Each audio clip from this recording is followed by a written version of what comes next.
Kareem Hassan ripped the hijab off a Muslim woman's head and posted it to the hotel's Instagram story with laughing emojis. But the 2.3 million followers watching weren't his.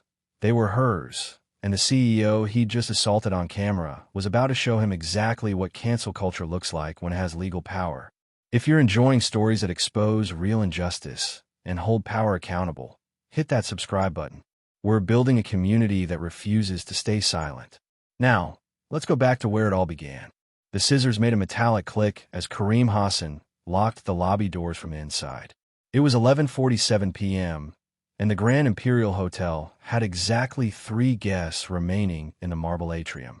2 elderly tourists speaking German near the fountain, and 1 Muslim woman in an elegant navy blue hijab sitting in the wingback chair by the fireplace, typing on her laptop.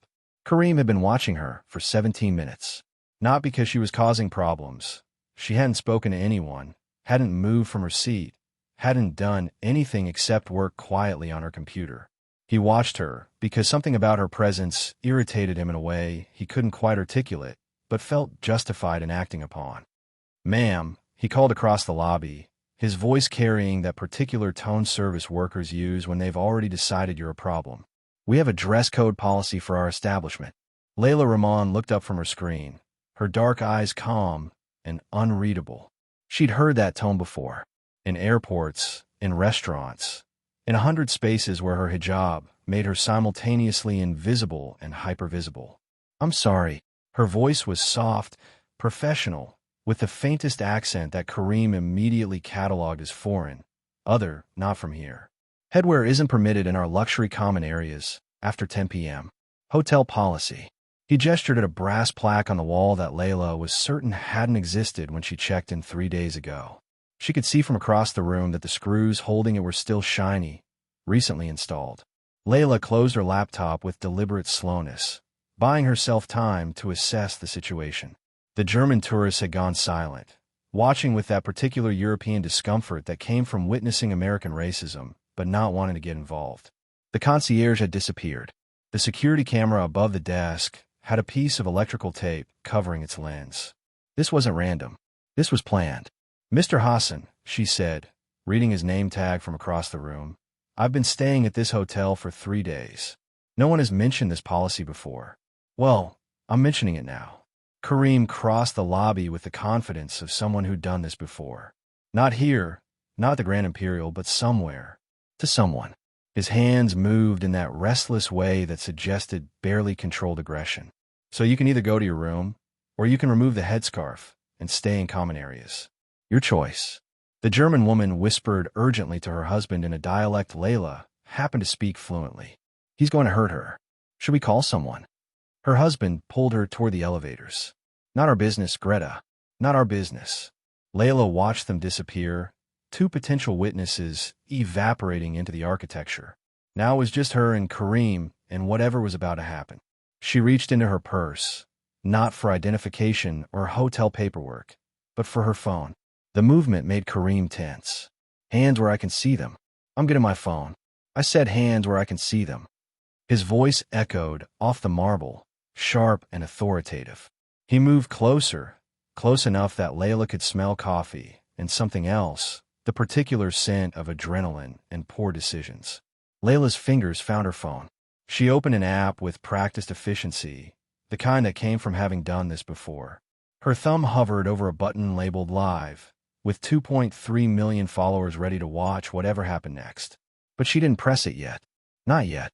Mr. Hassan, I'm going to give you an opportunity," she said quietly, "to reconsider this interaction, to perhaps check with management about this alleged policy, to maybe ask yourself if you're absolutely certain you want to continue." Something in her tone should have warned him. The calmness wasn't submission. It was the quiet of someone who'd already calculated every possible outcome and knew exactly how this would end. But Kareem heard what he wanted to hear. Compliance. Fear. Submission. "I don't need to check with anyone. I'm the night manager. What I say is policy." He reached out, his fingers moving toward her hijab with the casual violence of someone who'd never faced real consequences. "So let's just take care of this little problem right now." His hand closed around the fabric of her hijab. Layla pressed live. The notification sound was soft, barely audible, But in that moment, it was the loudest thing in the lobby. In 2.7 seconds, 14,000 people were watching. In 5 seconds, 40,000. In 8 seconds, CNN's social media monitoring system flagged it as trending. Kareem pulled, and the hijab came away in his hands. Layla's hair, carefully braided and pinned, was exposed to the hotel lobby, to the security cameras he'd thought were disabled, to 67,000 viewers who are now recording this moment on their own devices, creating backups of backups of backups that could never be erased. For one perfect moment, Kareem Hassan smiled. He held up the hijab like a trophy, like proof of his authority, like something he'd won. Then he saw her phone screen. Then he saw the number, 89,000 viewers and climbing. Then he saw the comments scrolling faster than human eyes could read. Call the police. This is assault. Someone get her name. I'm recording this. Screenshot everything. Then he saw her face. Calm, patient, knowing. Mr. Hassan, Layla said into her phone's camera, her voice steady despite the violation. Would you like to tell my 2.3 million followers why you just forcibly removed my hijab? His hands started shaking. The hijab slipped from his fingers and fell to the marble floor between them. Layla reached into her purse again, and this time pulled out a business card. Hotel-quality cardstock, expensive embossing, raised lettering. She held it up to the camera so her followers could read it. Layla Rahman, Chief Executive Officer, Imperial Luxury Hotel Group, owner of 47 properties across North America, including the Grand Imperial Hotel, the building they were standing in, the lobby he'd just committed assault in, the company he worked for. Kareem's face went from confused to pale to gray in 3 seconds flat. His mouth moved, but no sound came out. The viewer count hit 120,000. Someone had already called the local news. 3 different law firms had sent direct messages offering representation. The hotel's corporate crisis line was ringing with calls from board members who'd been woken up by alerts. And Layla Rahman, CEO of Imperial Luxury Hotel Group, sat perfectly still in her wingback chair, her hair exposed, her dignity intact, her power absolute. Now, Mr. Hassan, she said quietly, let's talk about policy. The business card lay on the marble floor between them like evidence at a crime scene. Kareem Hassan's brain was trying to process information that didn't make sense. CEO, owner, his boss's boss's boss's boss, the woman whose signature appeared on his paychecks, the woman whose hijab was crumpled on the floor between them. That can't be. His voice cracked. Ms. Rahman doesn't. She wouldn't. Wouldn't what? Layla asked, her phone still recording, still broadcasting to 143,000 viewers. Stay in her own hotels? Test her own staff? See if company policies about dignity and respect are actually being followed. The lobby felt like it was tilting. Kareem grabbed the edge of the reception desk for support. His carefully constructed authority was disintegrating in real time, and every second was being documented by thousands of witnesses. I didn't know, he whispered. You didn't have identification. You didn't tell anyone who you were. Why should I have to? Layla stood slowly, leaving her hijab on the floor for now. Let the camera see it. Let the 160,000 viewers see what happened when assumption became action. Do you ask every guest for proof they deserve dignity? Or just the Muslim ones? Kareem's mouth opened and closed. The silence was answer enough. Layla's phone buzzed with a call. She glanced at the screen and answered on speaker. Richard, I'm handling it. Layla, we have a situation. The voice belonged to Richard Chun, Imperial Luxury's chief operating officer. Every news outlet in America is calling. Your live stream has been picked up by CNN, NBC, and Al Jazeera. Stock monitoring shows pre-market panic. We need crisis protocol immediately. The only crisis is that I've been sitting in my own hotel lobby for 3 days, and not one person recognized me. Not security, not concierge, not management. Which means either our training photos aren't circulating, or staff only pays attention to guests they think matter. Ms. Rahman, please. Kareem found his voice, desperate and breaking. I have 2 kids. I have a mortgage. I made a mistake. You made a choice, Layla corrected. She gestured at her phone, at the endless stream of comments flooding in. Read these, Mr. Hassan. Read what people are saying about what you did. Kareem's eyes scanned the screen. The words blurred together. Assault. Islamophobia. Hate crime. Criminal charges. Civil lawsuit. Career over. Life destroyed. Ma'am, He was crying now, tears streaming down his face as the full weight of his actions crashed over him. I didn't mean. I wasn't thinking. You were thinking exactly what you meant, Layla said quietly. You saw a Muslim woman, alone, late at night, and you decided she was something you could control, something you could humiliate, a problem you could solve by making her less Muslim. Through the lobby windows, red and blue lights appeared. Someone had called the police. The German tourists had probably reported an assault. Or maybe it was one of the 200,000 livestream viewers who'd looked up the hotel's address and called Phoenix PD directly. Richard, Layla said into her phone, initiate Protocol 7. Full investigation of discrimination complaints across all 47 properties. Third-party auditing. And I want every employee training manual reviewed by tomorrow morning. Understood. What about Mr. Hassan? Layla looked at Kareem, really looked at him. Saw the fear, the regret, the understanding that everything he'd built was ending. Part of her felt pity. A small part. The rest of her thought about every Muslim woman who'd experienced this exact violation without cameras, without power, without 2.3 million followers watching. Mr. Hassan has a choice to make, she said. But first, he's going to pick up my hijab from the floor and hand it to me properly. Kareem's hand shook as he bent down. The fabric felt impossibly heavy in his fingers. He approached Layla like she was made of electricity, dangerous and untouchable. With respect, she instructed, the way you should have treated me from the beginning. He held out the hijab with both hands. Layla took it, her fingers not quite touching his, and carefully re-wrapped it around her head. The 240,000 viewers watched in absolute silence as she restored what he had violated. Now, Mr. Hassan, Layla said as police officers entered the lobby, let's discuss what happens next. Officer Diana Chun had been a cop for 12 years, and she'd never arrested anyone while 280,000 people watched live. Her partner, Officer Marcus Webb, kept glancing at Layla's phone screen where the viewer count kept climbing. This wasn't just an incident anymore. This was history being written in real time. Ms. Rahman, Officer Chin said carefully, we're going to need your statement, and we need to discuss whether you want to press charges. Layla looked up from her phone, where private messages were flooding in.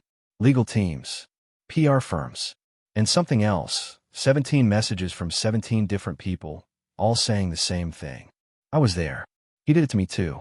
I'll testify. Officer Chun, I don't just want to press charges. I want to show you something. Layla opened her tablet, navigating to a folder that made both officers lean in closer. These are the 17 incidents. Names, dates, witness statements, security footage. Mr. Hassan has been doing this for 8 months, and until tonight, he faced 0 consequences. Kareem sat on the marble floor, his back against a column, watching his entire life disassemble. His phone wouldn't stop buzzing. His wife had called 11 times. His supervisor had called twice before giving up. And worst of all, his mother had sent a single text message in Arabic that translated to, I saw. I am ashamed. Officer Webb crouched down beside him. Mr. Hassan, I need you to understand something. This isn't just employment termination.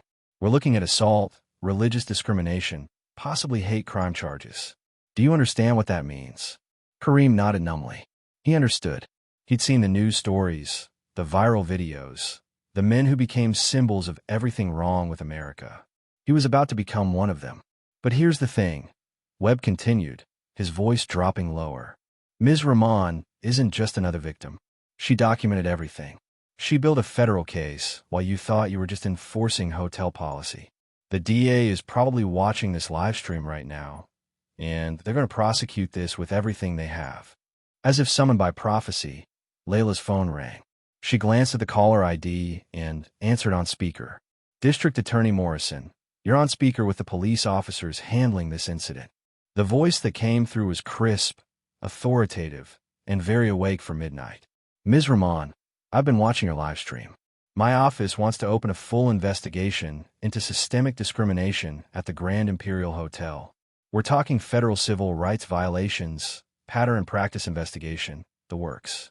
How many victims are we looking at? 17 confirmed, Layla replied. But I suspect there are more who never reported it because they didn't think anyone would believe them. We'll believe them now, Morrison said. Mr. Hassan's face is on every news channel in America.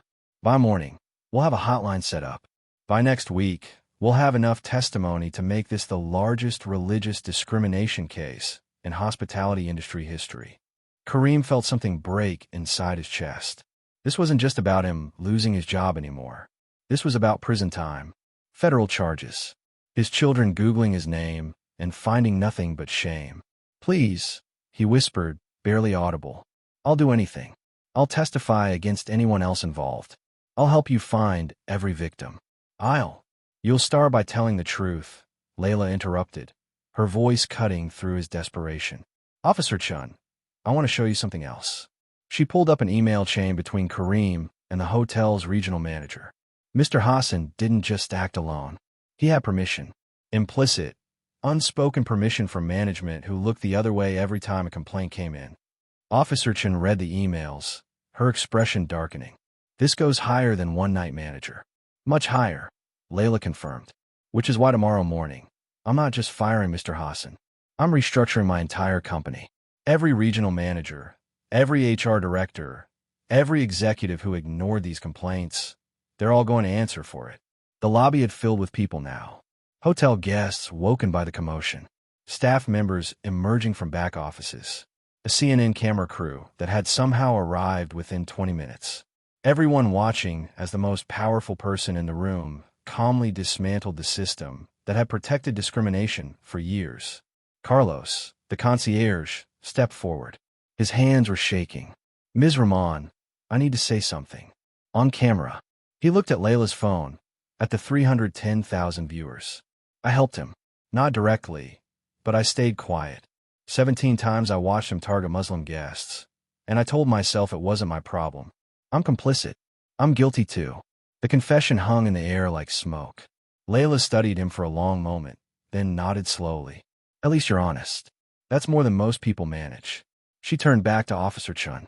"I want it on record that Carlos Martinez has voluntarily admitted to enabling discrimination. But I also want on record that he's the first person in my company to take responsibility without being forced." Carlos wiped his eyes. "I have a daughter. She's Muslim. My ex-wife converted. And I still stayed quiet when I saw this happening. What does that make me?" "Human," Layla said quietly. "Flawed and complicit and human. But here's your chance to be better." Officer Chin finished taking statements and turned to Kareem. "Mr. Hassan, stand up please. You're under arrest for assault and religious discrimination. You have the right to remain silent." As the handcuffs clicked shut, Kareem finally looked directly at Layla. "Why did you let go this far? You could have stopped me before I touched you. You had the power to prevent this." Layla's expression was unreadable. "Because 17 people came before you, Mr. Hassan, and not one of them had the power to make this stop. They complained, they reported, they trusted the system, and the system failed them. So I needed to show the world what that failure looks like. What feels like. What happens when discrimination meets someone who finally has the evidence, the platform, and the power to make it matter." She ended the live stream. 342,000 people had watched. The video had been screen recorded and uploaded to 200 different platforms. News anchors were already writing their morning segments. Lawyers were preparing lawsuits. And 17 victims who'd stayed silent were finally finding their voices. As Kareem was led out in handcuffs, his last view of the Grand Imperial Hotel was Layla Rahman, standing in the center of the marble lobby, her hijab perfectly wrapped, her dignity intact, her power absolute. The night manager position was now vacant. So were 16 other positions in her company. By sunrise, that number would climb much higher. The Grand Imperial Hotel's ballroom had never been this crowded. Every major news network had a camera crew positioned in the back. 47 hotel employees sat in the front rows, their faces ranging from defiant to terrified. And streaming live to 1.2 million viewers, Layla Rahman stood at the podium at 9 a.m. sharp, exactly 9 hours after Kareem Hassan had ripped off her hijab. She'd slept for 2 hours, spent the rest of the night on conference calls with her legal team, HR directors, and the 17 victims who'd finally agreed to come forward. 3 of them sat in the second row now, their presence a silent accusation against everyone who'd stayed quiet. "Good morning," Layla began, her voice calm and professional. "Last night, Millions of people watch me experience something that 17 other guests have experienced at my hotels over the past 8 months. Religious discrimination. Assault. Violation. And I want to start by saying something that every CEO in America should say more often. I failed. The room went silent. That wasn't the opening anyone expected. I failed those 17 victims. I built systems that allowed discrimination to hide behind policy. I hired regional managers who valued reputation over justice. I created an environment where employees felt protected when they should have felt accountable. She paused, letting that truth settle. Today, that changes. Permanently. She clicked a remote. The screen behind her displayed names, titles, and photographs. These 12 executives are terminated effective immediately. Not because they personally discriminated against guests, but because they knew it was happening and did nothing. Their silence was complicity. Their inaction was endorsement. Gasps rippled through the room. 2 of the named executives were sitting in the audience. Security guards moved toward them with pre-prepared severance packages and escort instructions. But termination isn't justice, Layla continued. So here's what else is happening. Imperial Luxury Hotel Group is establishing a $50 million victim compensation fund. Every person who experienced discrimination at my properties will receive full restitution, legal support, and a formal apology. A reporter raised her hand. Ms. Rahman, what about Kareem Hassan? Will you pursue maximum charges? Layla's expression hardened. Mr. Hassan is currently in custody, facing federal charges. But I want to be clear about something. He's not the villain of this story. He's the symptom. The real problem is a hospitality industry that trains staff to profile guests, that rewards conformity over dignity, that treats discrimination as a PR problem instead of a moral failure. She clicked to the next slide. Images of Muslim women in hijabs, Sikh men in turbans, Jewish guests in yarmulkes. These are not dress code violations. These are people.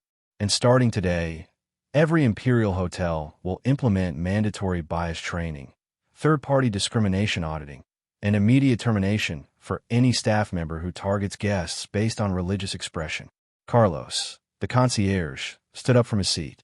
Ms. Rahman, what about employees like me? The ones who stayed silent but want to do better. Layla studied him for a long moment. Carlos Martinez will be leading our new accountability initiative. He'll travel to all 47 Imperial properties, sharing his story, training staff, and creating reporting systems that actually work. Because redemption isn't given, it's earned through action. One of the 17 victims, a woman named Amira who'd been harassed by Kareem 3 months earlier, raised her hand. What happens when a news cycle moves on? When people stop watching? Will you still care then? The question cut through the room like a blade. Layla stepped away from the podium, moving closer to Amira. That's why I'm not just changing policy. I'm changing ownership structure. I'm creating a guest advocacy board with real power. Power to review complaints, terminate executives, and hold me accountable. Half the board members will be people who've experienced discrimination at my hotels. She turned back to the cameras. Last night, I had power when I needed it. But millions of Muslims, Sikhs, Jews, and other religious minorities don't have that power when they face discrimination. So I'm using mine to build systems that give them a voice, a platform, and real consequences for anyone who violates their dignity. Her phone buzzed. A text from the district attorney's office. 17 victims confirmed. 23 more coming forward. Federal investigation approved. 23 more. The number hit like a physical blow. This was worse than she'd thought. I just received confirmation, Layla said quietly, her voice cracking for the first time. 23 additional victims have come forward in the past 9 hours. 23 people who experienced what I experienced, but without cameras, without power, without anyone believing them. She looked directly into the camera, speaking to the million-plus viewers. If you've experienced discrimination at an Imperial hotel, or any hotel, there's a hotline number appearing on your screen right now. You will be believed. You will be compensated. And the people who hurt you will face consequences. The press conference lasted another 40 minutes. Questions about legal liability, stock prices, industry-wide reform. But the moment that went viral wasn't any of Layla's prepared remarks. It was when Kareem Hassan's 7-year-old daughter stood up in the back of the room, brought by Kareem's wife, and asked a single question that broke everyone's heart. Is my daddy a bad person? The ballroom went silent. Every camera turned toward the little girl. Layla walked through the crowd until she was standing face to face with the child. "Your daddy made very bad choices," Layla said gently, kneeling down. "He hurt people, and now he has to face consequences. But you're not responsible for his choices. And maybe one day, if he truly changes, he can show you what redemption looks like." The little girl nodded, tears streaming down her face. And millions of viewers watching at home realized this wasn't just about justice. It was about the generational weight of hatred, the children who inherit their parents' mistakes, the possibility of breaking cycles of discrimination. As the press conference ended, Layla received a message from an unexpected source. A Muslim advocacy group wanted to partner with Imperial Hotels to create the nation's first religious dignity certification for hospitality businesses. The revolution Layla started at 11:47 p.m. was now an unstoppable movement. Layla Rahman sat in a different hotel lobby 6 months after the night that changed everything. Not one of her properties this time, but a Marriott in downtown Seattle. She wore her navy blue hijab and worked quietly on her laptop, just another guest. Except this time, something was different. The front desk manager approached with a warm smile. "Ms. Rahman, I recognized you from the news. I just want to say, your religious dignity certification program has transformed how we train our staff. We implemented it 3 months ago." "Thank you." Layla looked up, genuinely surprised. "You're not Imperial?" "Marriott. But after what happened at your hotel, every major chain in America had a look in the mirror.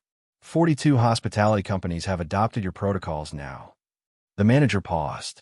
"You made it impossible for us to pretend we didn't have a problem." That conversation happened at least twice a week now. Airport lounges, restaurants, hotels across the country. The video of Kareem Hassan ripping off her hijab had been viewed 47 million times. It became required viewing in hospitality management courses. A case study in corporate accountability. A turning point. Her phone buzzed with a text from Carlos Martinez, now 6 months into his redemption tour. "Houston training complete. 200 employees. Standing ovation when I finished." "They get it, Ms. Rahman. They finally get it." Carlos had visited 38 Imperial properties, telling his story of complicity and silence. Some audiences forgave him. Some never would.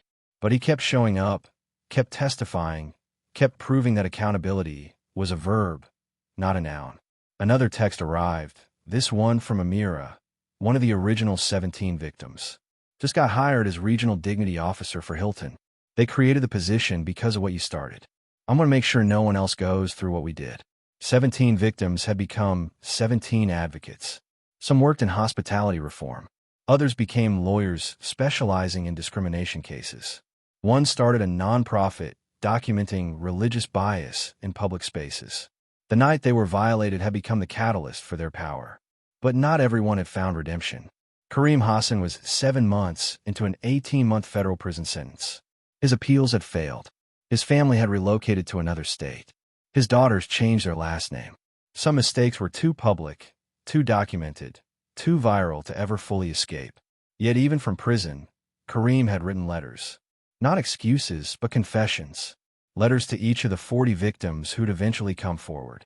Letters taking full responsibility. His lawyer said they could help with early parole. Kareem said he didn't care about parole.